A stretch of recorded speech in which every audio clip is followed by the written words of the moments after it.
8 days ago, something ground shaking happened here in Thailand. Actually, it happened in Myanmar, but we felt the shocks all the way here in Bangkok as well. We had a significant earthquake, and at the time the earthquake struck, I was standing on a rail train platform of the MRT, which is down that way. And I immediately went into like assessment size up mode and, took stairways up, concluding that being underground while the earth was shaking wasn't really a good idea. And when I arrived here at the top of the stair, there were thousands of people congregated here. And most of them were looking at their phones. They had their nose in their phones. And those that weren't looking at their phones were looking up at this gray building over here, at the water that was cascading down the side of the building, most likely coming from a swimming pool up near the top. That was a rather graphic display of earthquakeness that was happening around town. I'm very pleased with how I responded to the emergency.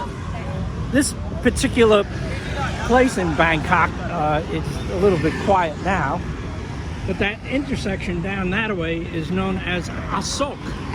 The actual roadway that I'm standing alongside of is Siak Asok, I think is the official name of it.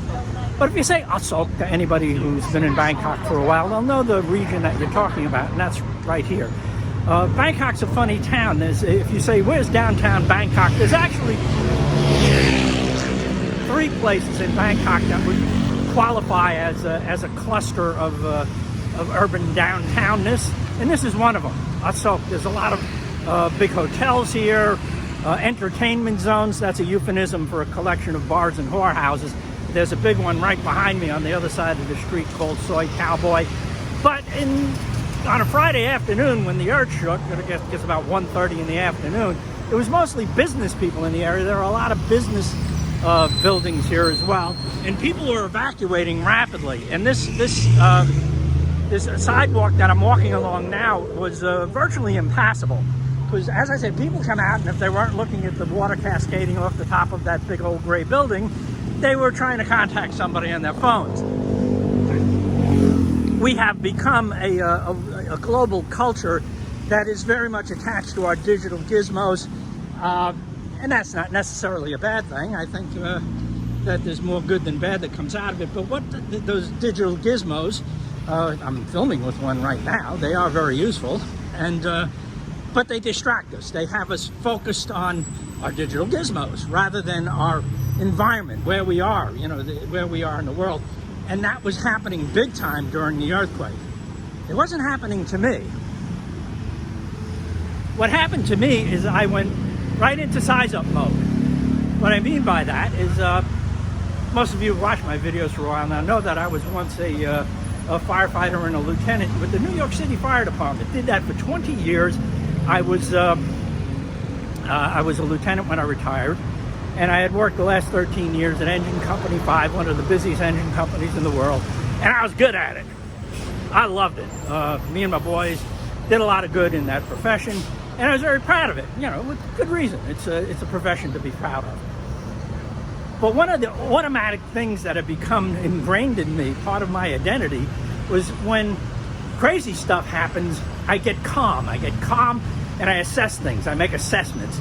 I pay attention to what's going on around me so I can make good decisions. Now, that's a requirement as a fire officer, but it becomes habit, when you do it for as long as I did. And I've often wondered if something crazy happened, would I go right back into that kind of, that way of being? And if the earthquake is any example, the answer to that is yes. That's exactly where I reverted to. And I retired from that over 20 years ago, and I was kind of pleased with myself that I responded the way that I did. Now, what did I do? I did a few things that were good, but mostly just make good, quick assessments of what was going on around me, and took action that I was pleased with. But there's no other reason to go into the details, because that's not what I want to talk about here. What I want to talk about is what occurred to me afterwards. I got myself home. I came out here, the traffic, which normally, today's a holiday, it's part of the Songkran holiday, big holiday here in Thailand, so a lot of people are out of town. So although this may look like a lot of traffic, it's not.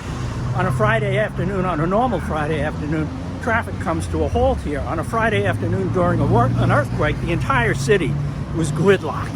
And I knew that that was going to happen. The rails stopped running. You know, if I owned a railroad in a city that just experienced an earthquake, I would stop the trains for a while as well to inspect for damage. And that's exactly what the 3 different rail systems here in Bangkok did. I walked along here, along this Sok road, Siyakasok. Panon Siyakasok, I think is the proper name for it. And I walked along this to the canal, which is where I'm going now, thinking that the canal boats would still be running and I could get home on them, and they weren't. So yeah, I was home in 20 minutes. It wasn't a big deal for me.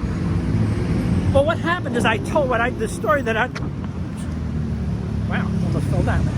Talking about being distracted by phones, looking into my phone, and I almost sprained my ankle. That story that I just told you about going into assessment mode, you know, fireman assessment mode automatically, and feeling really good about having done that, I told that story to a lot of different people. My friend Bill up in Chiang Mai, who's a retired cop, retired detective, and you know, he's had some excitement of his own back in his glory days. He actually put me in a video and told my story. So yeah, what's this video about? This video is about having realized that I was talking about that, feeling really good about myself, about reverting back to my old glory days assessment mode, is that I'm doing something that I don't want to do, and that is live in the past. And it was kind of an epiphany for me, that whole experience of the earthquake and how I responded to it. Now, what I did wasn't bad, it was good, but it was the attention that I gave to my behavior after having done it. Like I was really filled up with myself a bit, having been like, yeah, I still got it. I'm still an old crusty fireman at heart, you know, that kind of nonsense that, you know, old guys tell themselves to make them think that they're important. Well, I was doing that to myself. And what came out of that is I realized that I'm at a point in my life where, you know, creating stuff, making things happen, being influential is no longer a part of who I am. There is I've come to a point in my life where I have everything I need. I have a good steady income, I have more coming in than I have going out. I'm 75, I'm not gonna last forever. And I'm past the point of being an influential person. That's the job of younger people. And that's a big deal. You know, it's like, it's hard. It's hard for me. It's hard for a lot of guys, especially people who've accomplished something in their life, to come to a point where they say, well, I'm not really in a position to be accomplishing all that much anymore. And that's really the facts of my life. I mean, you know, there are old guys out there still, you know, getting up to the plate and taking their cuts, and some of them are hitting some homers. You know, I don't want to say it's for everybody, but for most of us, for me certainly. You know, I'm really at a point in my life where it's time to just start enjoying myself, to stop looking for that next big thing, for that next accomplishment, for that next win, for that next influential action that's going to have people admiring me. I think that's the root of what my problem is. I like people to like me, sometimes a little too much. And yeah, I don't need to do that. I mean, I like myself. So yeah, I just thought I'd put up a little video about that. Going forward, you know, I haven't made videos in a while. I just ran out of things to talk about, I guess. And suddenly I have the urge to start making videos again. So I'm starting with this one. And I'm going to do more walk and talk stuff. I'm going to get away from trying to do fancy, highly edited music videos, although, I might throw some of my skills in once now and again if I feel it's appropriate. But I just want to, kind of detail my life as I walk through it. I have a great life. I've been here in Asia for over 15 years now. The last 8 years of which, almost 9 years now, have been in Thailand. And I know the country, I know the people pretty well. I'm comfortable here. I have friends here. I visit the States often. I'm actually visiting next week. I'm going to California, meet up with a few guys, have some fun there for 10 days. But this is my home. It's where I live. And it's an interesting place. I mean, this street I'm walking down now, it's kind of empty today again because it's the holiday. There's not a whole lot of people here. But you don't see this street in videos very often. The videos that I see anyway tend to focus on the same kind of place, the walk and talk videos I'm talking about. And I've gotten to know this city pretty well, and I'm a big walker.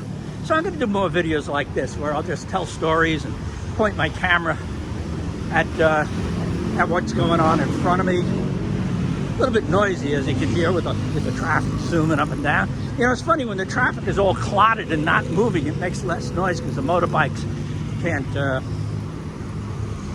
accelerate. There's a bunch of pretty Thai ladies. Hello, girls.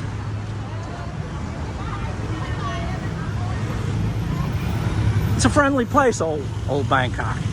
And so yeah, I think I'm just going to get out more and point my camera in front of me and talk about what's going on, and how an old guy that used to do some reasonably important stuff is now just enjoying his life, trying to have some fun. I don't have that much time left here on the planet. I mean, it is the end game. Might as well make it a pleasant one, right? Thanks for watching. See you soon.